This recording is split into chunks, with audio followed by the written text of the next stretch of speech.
ముందుగా మీ అందరికీ తొలి ఏకాదశి పండుగ శుభాకాంక్షలు. తొలి ఏకాదశి అనగానే పేలాల పిండే గుర్తొస్తుంది.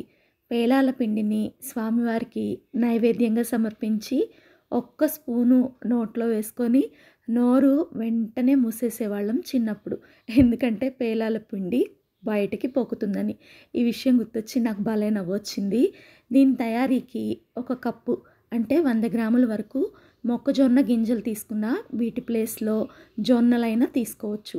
ముందుగా ఒక గిన్నెని పొయ్యి మీద పెట్టేసేసి దానిలో 1 లీటర్ వరకు వాటర్ వేసేసి దాన్ని హై ఫ్లేమ్లో కొంచెం సేపు ఉడికించుకోండి.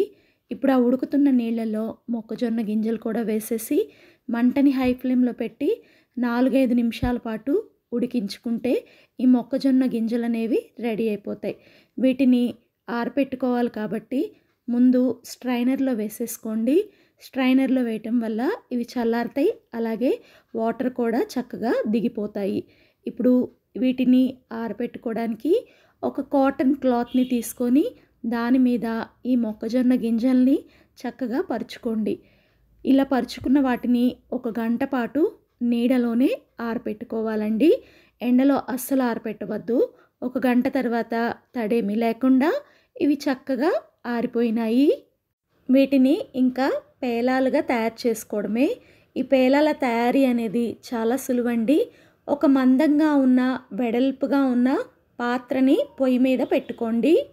ఇది కొంచెం వేడెక్కిన తర్వాత తీసుకున్న మొక్కజొన్న గింజల్లో 1 గుప్పెడు మాత్రమే ఈ పాత్రలో వేసుకోండి. ఆ గుప్పెడు మొక్కజొన్న గింజల్ని హై ఫ్లేమ్ మీద ఒక 2-3 నిమిషాల పాటు వేపుకున్నారంటే పేలాలు పేలటం స్టార్ట్ అవుతాయి. ఇప్పుడు మంటను అలాగే హై ఫ్లేమ్లో ఉంచి మూత పెట్టేసేసి బాండీని ఇలా కదిపారంటే పేలాలు ఈజీగానే రెడీ అయిపోతాయి. మూత తీస్తే మాత్రం పేలాలు ఇంటి నిండా పేలుతాయండి, గుర్తుంచుకోండి. ఇలా అన్నీ రెడీ చేసుకున్న తర్వాత మిక్సీ జార్ని శుభ్రంగా కడిగి తుడిచి ఆరపెట్టుకోండి. అలాంటి దాంట్లో రెడీ చేసుకున్న మొక్కజొన్న పేలాలని వేసేసేయండి. అది కూడా గిన్నెకి 1/4 వంతు మాత్రమే వేయండి. ఇలా వేయటం వల్ల పిండి మిక్సీ పట్టేటప్పుడు బయటికి రాకుండా ఉంటుంది. చూడండి, ఇలా పొలుకులుగానే మిక్సీ పట్టుకోవాలి, మరి ఫైన్గా మాత్రం మిక్సీ పట్టుకోవద్దు. ఇప్పుడు లాస్ట్లో కొన్ని మొక్కజొన్న పేలాలని మిక్సీలోకి తీసుకొని దానిలో ఇందాక కొలుచుకున్న కప్పుతోటే 1/4 కప్పు వరకు పుట్నాలు అలాగే వేపిన పల్లీలు వేయండి. అలాగే 3 యాలకులు కూడా వేసేసేయండి. వీటన్నిటినీ కూడా ఒకసారి ఫైన్గా మిక్సీ పట్టుకున్న తర్వాత దీనిలో 1.5 కప్పు వరకు కూడా బెల్లం తురుముని వేయండి.